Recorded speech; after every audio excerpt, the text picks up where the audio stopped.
நிறைய லேடிஸ் வந்து hair லாஸுக்கு hair transplant treatment அப்படின்னு நினச்சிட்டு கிளினிக்கு வராங்க. ஸோ யூஸ்வலாக ஹேர் லாஸ் கம்ப்ளைண்ட்டோட ஒரு லேடி கிளினிக்கு வந்தால் ஃபர்ஸ்ட் நாங்கள் வந்து அவங்களுக்கு என்ன காரணத்தினால ஹேர் லாஸ் இருக்குது அப்படிங்கிறத ஃபர்ஸ்ட் நாங்கள் கண்டுபிடிக்கணும். ஹேர் டிரான்ஸ்பிளான்ட் வந்து பண்ணுறதுனால ஹேர் லாஸ் கண்ட்ரோல் ஆகாது.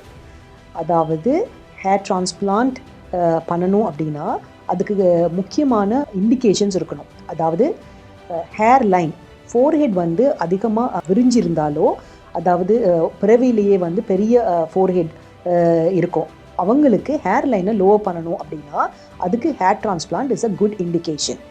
அது மட்டும் இல்லாமல் நிறைய லேடிஸுக்கு இந்த ஃபீமேல் பேட்டர்ன் ஹேர் லாஸ் அப்படின்னு சொல்லுவோம். அதாவது ஃப்ரண்ட்டில் இருக்க முடி எல்லாம் வந்து தின்னாகி பேக்கில் இருக்க முடி ஆக்சுவலாக ஸ்ட்ராங்காக இருக்கும். அது வந்து ஹார்மோன் இன்ஃப்ளூயன்ஸ்னால அந்த ஃப்ரண்ட்டில் இருக்க முடி டிப்பிக்கல் மேலுக்கு எப்படி பால்னஸ் வருதோ அதே மாதிரி ஃப்ரண்ட்லையும் பேக்லேயும் இந்த ஏரியாவில் இருக்க முடி தின்னாகும். பட் சைட்லேயும் பேக்லேயும் இருக்க முடி ஸ்ட்ராங்காக இருக்கும். அந்த மாதிரி இருக்கும்போது அவங்களுக்கு ஃப்ரண்ட்டில் female pattern baldness advance grade இருந்து ஸ்கேல்ப் விசிபிளாக இருந்தால் அவங்களுக்கு ஹேர் டிரான்ஸ்பிளான்ட் பண்ணலாம். பட் டிஃப்யூஸாக தலை ஃபுல்லாக அங்கங்கே முடி கொட்டுறவங்களுக்கு hair transplant is not an indication.